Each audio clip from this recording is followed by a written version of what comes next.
다음 66번 예, 세제로 넘어가 보겠습니다. 첫 번째가 보장성 보험료에 대한 세액공제입니다. 자, 보장성 보험료, 예, 납입한 보장성 보험료에 대해서 세액공제 혜택을 주죠. 자, 조건이 있습니다. 첫 번째 조건이 뭡니까? 근로소득자라야만 보장성 보험료에 대한 세액공제 혜택을 받을 수가 있습니다. 그래서 근로자가 기본 공제 대상자를 피보험자로 하여 납입한 보장성 보험료. 그래서 개인사업자, 종합소득, 연금소득자 다 안 됩니다. 근로소득자에 한한다. 자, 기본공제 대상자는 부모 있었고, 배우자 있었고, 자녀 있었고, 형제자매 있었죠. 예, 여러분들 기억을 해 주시기 바랍니다. 연간 소득 금액은 100만 원, 공동으로 다 100만 원입니다. 나이 요건도 물어보는 문제가 꽤 출제가 되고 있습니다. 배우자만 나이 요건이 없죠. 예, 부모 만 60세 이상이죠. 자, 이런 것들 여러분들 기억을 해 주시고요. 장애인이 피보험자인 경우에도 나이 요건은 없습니다. 그럼 뭐만 있냐? 연간 소득 금액 요건만 가지고 있다. 요거 알아두시면 좋겠습니다.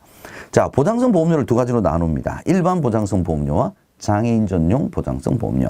자, 왜 그러냐면 장애인 전용 보장성 보험료는 보다 혜택을 더 주는 거죠. 그래서 근로자를 대상으로 한다는 건 동일합니다. 근데 공제율이 틀려요. 요거 시험 문제 나옵니다. 자, 일반 보장성 보험료 세액 공제율은 12%. 장애인 전용 보장성 보험의 세액 공제율은 15%입니다. 자, 요 두 가지 반드시 기억을 해 두시고요.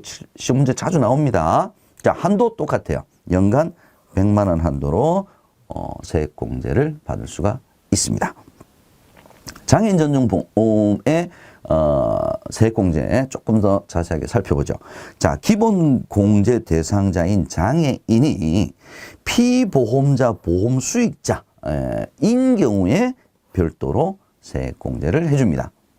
피보험자 보험 수익자 요거 알아두셔야 됩니다.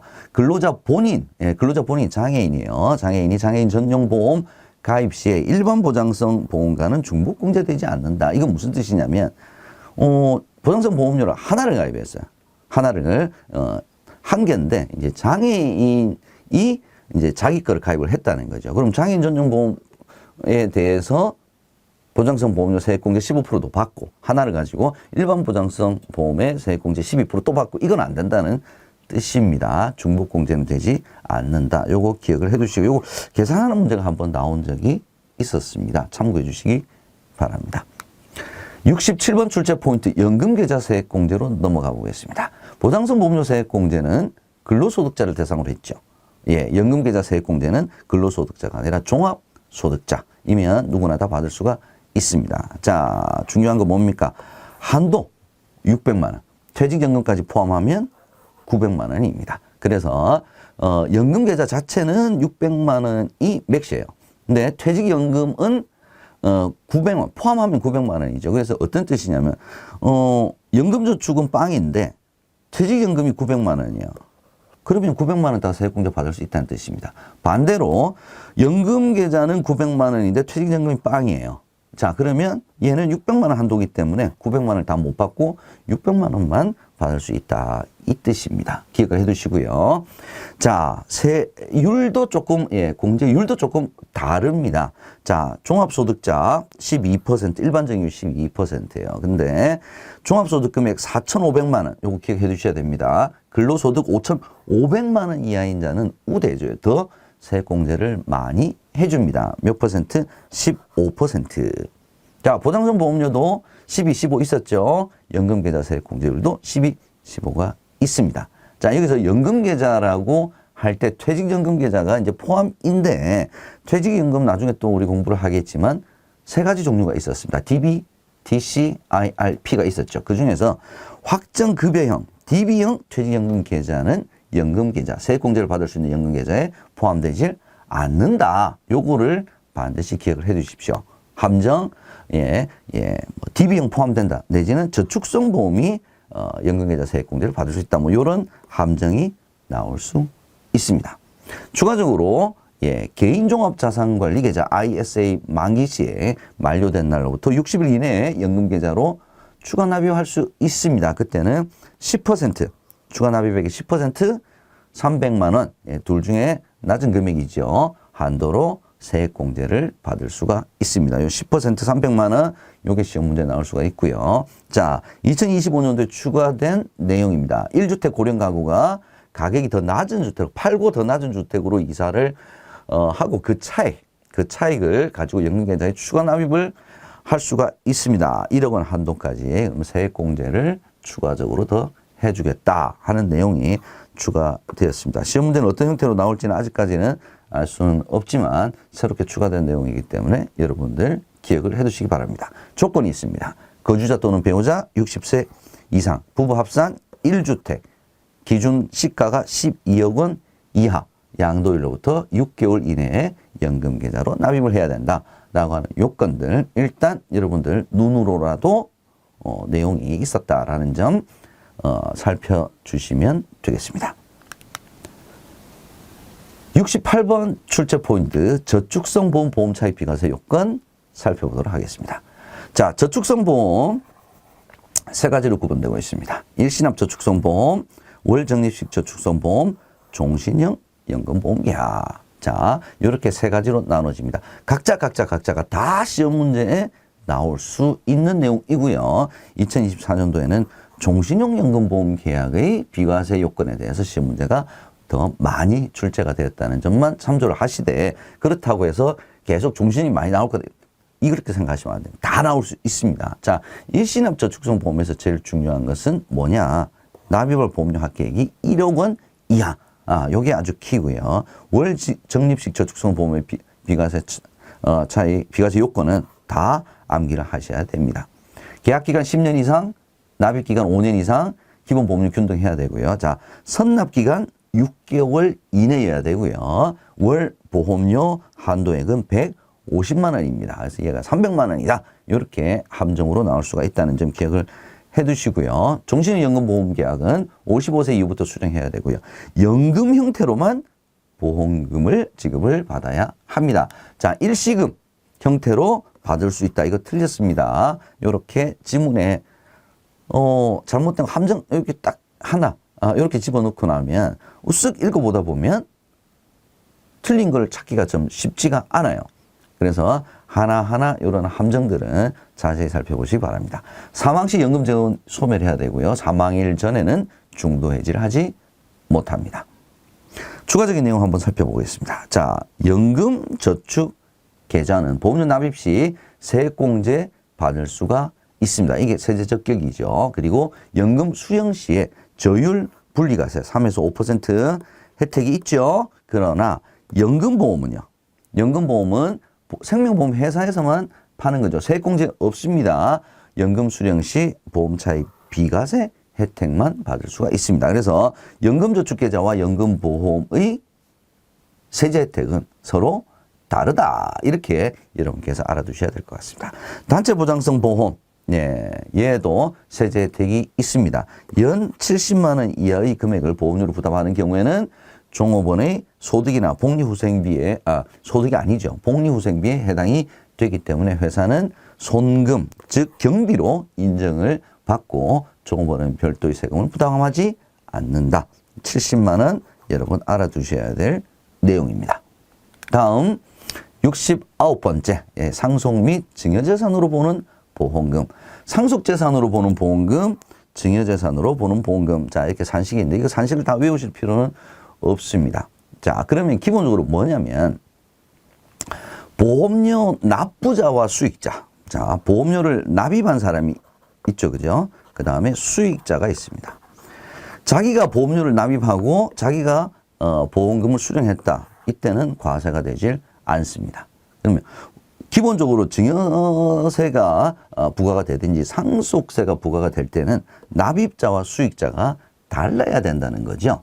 그죠? 그래서 납입자 이외의 자가 납입한 보험료가 전체 보험료 중에 몇 %냐? 1,000만 원 중에 납입자 이외에 납입한 사람이 납입자 이외의 사람이 돈이 50%다 그러면 받은 보험금의 50%를 상속 내지 증여재산으로 보겠다. 이런 논리만 기억을 해두시면 될 것 같고요. 상속재산, 증여재산 계산하는 방법은 이 논리에서 동일하다. 이렇게 보시면 되겠습니다. 상속순위 보겠습니다. 상속순위 시험 문제가 굉장히 많이 이렇게 출제가 되는 부분은 아니었는데, 한 번씩 나오네요. 최근에도 출제가 된 적이 있습니다. 자, 상속순위가 어떻게 되냐? 직계비속, 직계존속, 형제자매, 사촌 이내의 반계혈조. 이 순서를 암기를 해 두셔야 될 것 같고요. 또 하나는 자, 배우자입니다. 배우자. 배우자는 직계비속이 있으면 직계비속과 공동상속. 직계비속이 없으면 직계존속과 공동상속. 자, 이때 배우자는 혜택을 좀 줍니다. 상속 지분율이 5할, 50%가 더 높아요. 그래서 1, 2가 없으면, 즉 직계비속과 직계존속이 없으면 단독 상속이 되지만 직계비속과 직계존속이 있을 때는 공동상속이 되되 50% 5할을 가산한다. 자, 요것만 여러분께서 기억을 해 두시면 지문 나오는 거 유추해서 충분히 푸실 수가 있을 것 같습니다. 자, 계약자와 수익자이면 과세가 안 된다. 제가 이제 방금 설명드렸던 내용이죠. 그죠? 예, 요거 여러분들 계산식과 함께 같이 한번 공부를 해 보시고요. 장애인을 보험 수익자로 하는 보험금은 연간 얼마?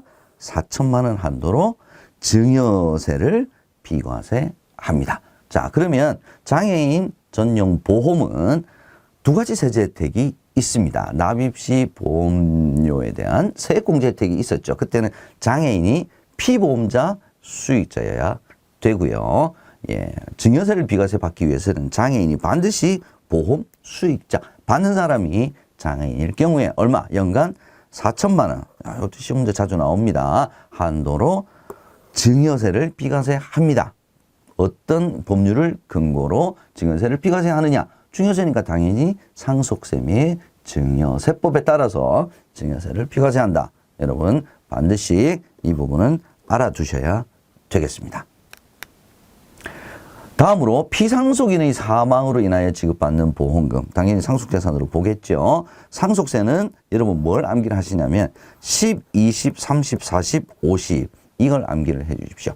그러면 이제 구간에 따라서 이 10%, 20%에서부터 50%가 어떻게 적용이 되느냐인데, 자, 1억 원 이하일 경우에는 10%, 10억 원 이하일 경우는 30%. 요 두 가지만 암기를 일단 해 놓으시면 그 사이에 끼어 있는 것들을 20, 40 정도는 여러분께서 추론을 해 보실 수도 있을 것 같습니다. 30억 초과일 경우에는 최대 세율 50%를 적용합니다. 상속세율을 물어보는 문제도 출제가 되고 있다는 점 기억하시면 좋겠습니다. 70번 출제 포인트 보겠습니다. 소득세법이죠. 소득세법은 개인에게 과세하는 거다. 이렇게 일단 보시면 될 것 같습니다.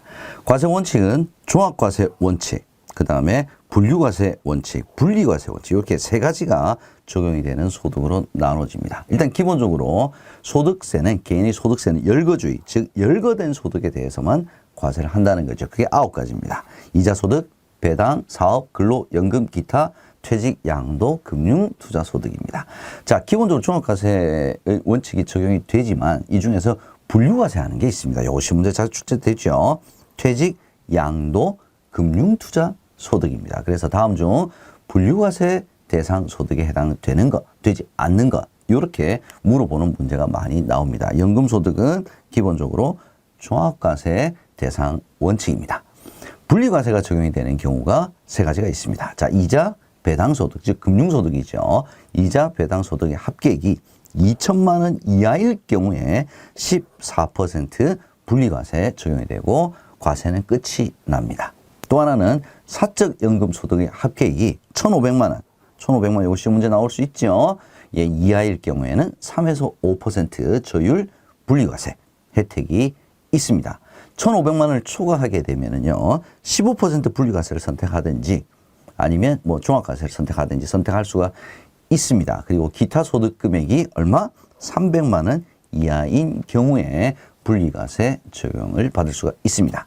상속증여세에는 완전 포괄주의 과세 원칙이 적용이 되고요. 이자 배당 소득의 경우에는 유형별 포괄주의, 법인세의 경우에는 순자산 증가설에 의해서 과세가 된다는 점도 기억해 두시면 좋겠습니다.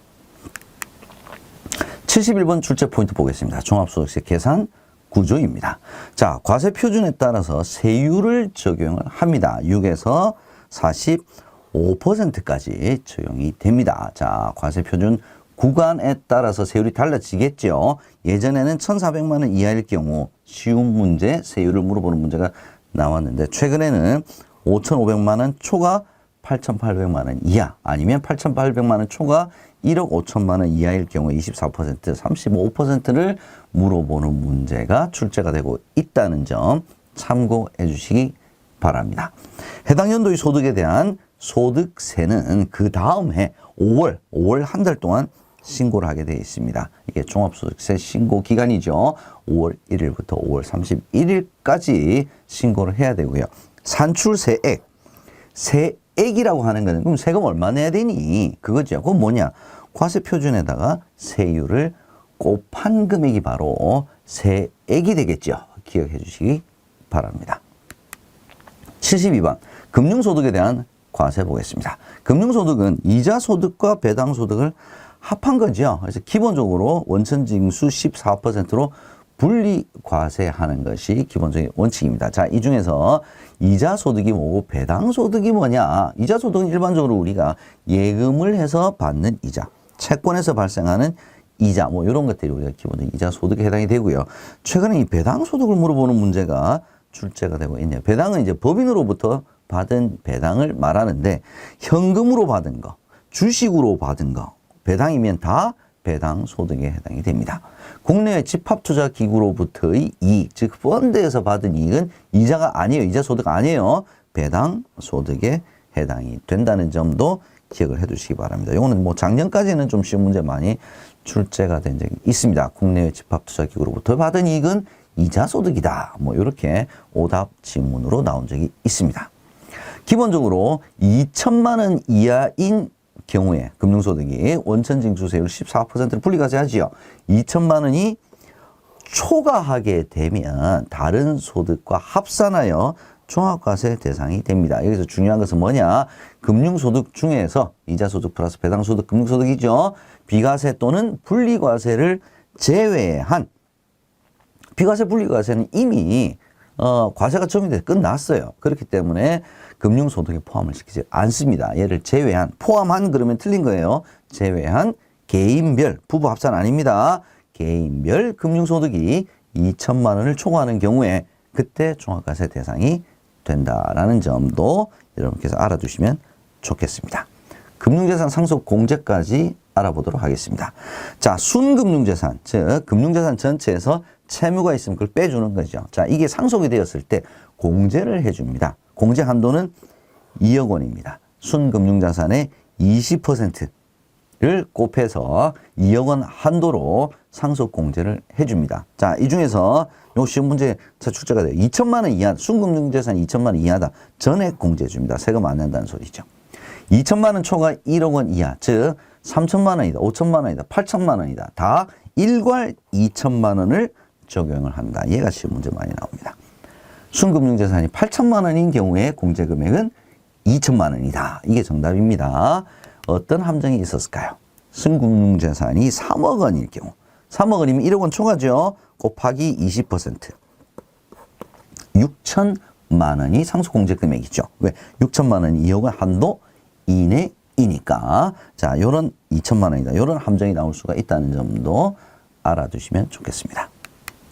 73번 출제 포인트 연금소득 분리과세 보겠습니다. 자, 연금소득을 분리과세를 해줍니다. 이것도 혜택을 주는 거죠. 혜택을 주기 때문에 요건이 있습니다. 즉 1,500만 원 사적 연금소득액이 1,500만 원 이하일 경우에는 3에서 5% 저율 분리과세로 납세의무 종결이 되는 거죠. 예, 이렇게 혜택을 받으려면 요건을 갖춰야 됩니다. 55세 이후 수령을 해야 되고요. 가입일로부터 5년 경과 후에 수령을 해야 되고요. 수령 한도 내에서 수령을 해야 되는데 11년 차, 수령 연차가 11년 차 이상인 경우에는 한도 적용 안 한다. 자, 이 요건을 맞췄을 때는 3에서 5% 저율 분리과세를 적용을 받는데 나이에 따라서 3에서 5%가 별도로 적용이 됩니다. 70세 미만일 경우에는 5%, 80세 이상일 때는 3%, 그 사이에 껴있으면 4% 이렇게 보시면 됩니다. 시험 문제는 이렇게 나온 적도 있습니다. 70세이면 몇 %냐? 70세 이상이죠. 70세 미만인 경우에는 5%, 70세부터는 4%입니다. 자, 여기서 한 가지 더 추가해 주셔야 될 게 뭐냐면 사망할 때까지 연금 수령하는 종신계약에 따라서 연금소득은 나이와 상관없이 무조건 4%를 적용합니다. 자, 그런데 65세이면은 5% 적용이 되죠. 근데 65세가 종신계약에 따라서 연금소득을 받으면 4%도 적용하잖아요. 그럼 5를 적용해야 되냐, 4를 적용해야 되냐? 둘 중 낮은 세율을 적용을 한다까지 여러분 알아두셔야 될 것 같고요. 만약 이 요건을 충족하지 못했다 그랬을 때는 기사소득으로 봐서 무조건 분리과세 15% 분리과세를 하게 됩니다. 자, 금방 제가 말씀드린 거죠. 1,500만 원 이하인 경우에는 3에서 5% 분리과세 선택할 수 있고요. 1,500만 원을 초과할 경우에는 종합과세 또는 15% 분리과세 둘 중에 하나를 선택할 수 있다는 점 우리 복습하고 넘어가도록 하겠습니다. 74번 출제 포인트 보험 설계사 세제 시험 문제 무조건 나온다 이렇게 보시면 될 것 같습니다. 이렇게 많은 내용은 아닙니다. 가장 기본적인 내용은 뭐냐? 보험 설계사의 소득은 사업소득이다. 요겁니다. 기타 소득 아니에요. 사업소득입니다. 사업소득이기 때문에 보장성 보험료 세액공제는 받을 수가 없어요. 왜? 보장성 보험료 세액공제는 근로소득자만을 대상으로 하기 때문에 그렇습니다. 다만 연금계좌 세액공제는 받을 수가 있어요. 보험설계사도. 왜? 연금계좌 세액공제는 종합소득자면 누구든지 받을 수가 있기 때문에 그렇습니다. 사업소득 금액은 어떻게 계산하느냐? 해당 과세 기간에 받은 수익 금액이 있겠죠. 거기에 연말정산 사업소득의 소득률을 곱합니다. 예를 들어서 수익 금액이 7천만 원이었어요. 소득률이 30%라고 가정을 하게 되면 사업소득은 얼마? 2,100만 원으로 계산을 합니다. 그래서 함정은 소득률에서 많이 함정을 팝니다. 경비율, 이런 함정이 시험 문제 자주 출제가 되고 있습니다.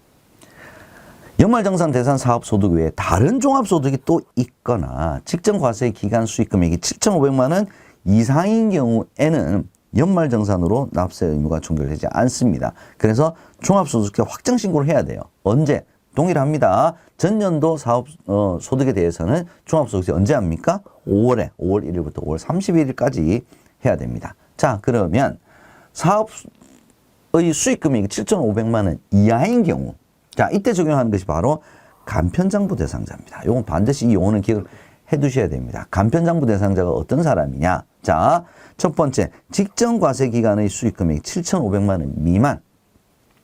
7,500만 원 미만일 경우에는 보험설계사가 보험회사로부터 매월 모집수당, 월급이죠, 그죠? 받는 거죠, 그죠? 할 때 보험회사는 3%를 원천징수합니다. 세금을 뗀다는 거죠. 그리고 다음 달 10일까지 세무서에 신고 납부하면 7,500만 원 이하일 경우에 납세 의무 끝났다 이 말입니다. 그게 바로 간편장부 대상자예요. 7,500만 원 미만. 반드시 기억을 해 두셔야 됩니다. 또 하나, 해당 과세 기간에 신규로 사업을 개시를 했어요. 첫 해는 간편장부 대상자에 해당이 된다는 겁니다. 자, 이렇게 3% 매달 세금 냈죠. 그러면 연말정산 또는 종합소득세 확정신고 시에 매월 납부한 이 3% 세금 이미 냈으니까 이 원천징수세액을 이미 납부한 세액으로 공제를 받을 수가 있습니다. 기납부세액이라는 용어도 알아두실 필요가 있습니다.